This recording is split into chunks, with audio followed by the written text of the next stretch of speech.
Gita LLB ধারাবাহিকের আজকের পর্বে দেখা যায় পদ্ম বস্তিতে এলে স্বপ্নাদেবী পদ্মকে দেখে বলে, তুই চলে এসেছিস? পদ্ম বলে, আমি বন্ডে টিপ ছাপ দিয়ে চলে এসেছি, আমার ওখানে ভালো লাগছিল না। সেই মুহূর্তে ভজন আর কৃপান তার দলবল নিয়ে বস্তিতে ঢোকে। সেখানে এসে ভজন বলে, বস্তি উচ্ছেদ করা হবে, সমস্ত জিনিসপত্র ভেঙে দেওয়া হবে, এর জন্য অনেক টাকা ইনভেস্ট করেছি। পাশ থেকে লিকার বলে, কি করেছে এত টাকা ইনভেস্ট? কৃপান পদ্মর কাছে এসে বলে, কি ভেবেছিলি আমি সারা জীবনের মতন জেলে থাকবো?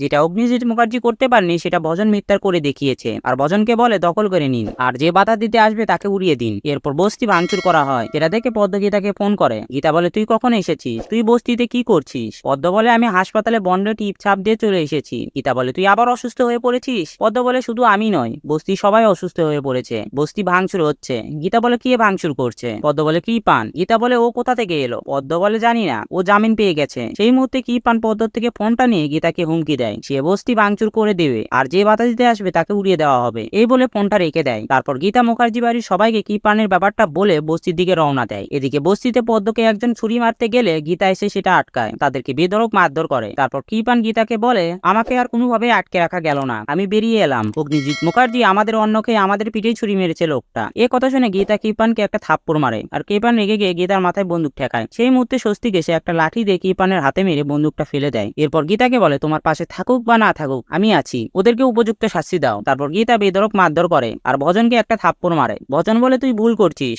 আমাদের কাছে কোর্টের অর্ডার আছে। এই বলে পেপারটা দেয়, আর গীতা সেই পেপারটা নিয়ে বলে, আমাদের কাছে কোর্টের অর্ডার আছে, এটাকে বলে স্টে অর্ডার। এরপর গীতা আর স্বস্তি পদ্মকে মুখার্জি বাড়িতে আনে। ব্রজবালা দেবী পদ্মকে দেখে বলে, আজ থেকে তুই এই বাড়িতে থাকবি। এ কথা শুনে বাড়ির সবাই পদ্ম থাকা নিয়ে বিরোধিতা করে। আর এই সমস্ত শুনে ব্রজবালা দেবী বলে, আমি থাকতে ওকে কি তারাই দেখি। তো বন্ধুরা, ভিডিওটি কেমন লাগলো কমেন্ট করে জানাও, আর এমন গসিপসে আপডেট পেতে আমাদের চ্যানেলটি সাবস্ক্রাইব করুন।